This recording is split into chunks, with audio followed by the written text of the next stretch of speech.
Tiklo sa magkahiwalay na operasyon sa Cavite at Muntinlupa, ang magkapatid na tandem umano sa kabi-kabilang holdapan sa Metro Manila at Calabarzon. Nakatutok si John Consulta. Exclusive. Kita sa video ang biyahe ng isang rider sa San Pedro, Laguna nang bigla itong harangin sa kalsada ng riding in tandem. Mabilis na bumunot ng baril ang angkas at agad na inagaw ang sling bag ng biniktima nilang rider. Inabot lang ng ilang segundo ang pang-hold up bago tuluyang tumakas ang mga kawatan. Sa establishmentong ito naman sa Imus, Cavite, inabangan munang dumating ng parehong di motorsiklo mga suspect ang nakamotor na kolektor ng perang ibinabayad sa mga automated payment machine bago sumalakay.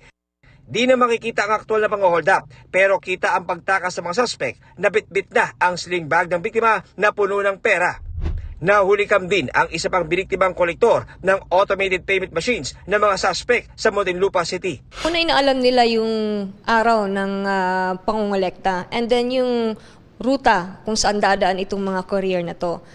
Kung hindi man nila mabiktima doon mismo sa convenience store ay hintayin nila na makaalis, tatambangan nila ito somewhere along the way na sa tingin nila ay wala masyadong tao. Sa tulong ng backtracking ng Calabarzon Police, natuntun ang plaka ng motor ng mga suspect at natukoy ang kanilang pagkakakilanlan.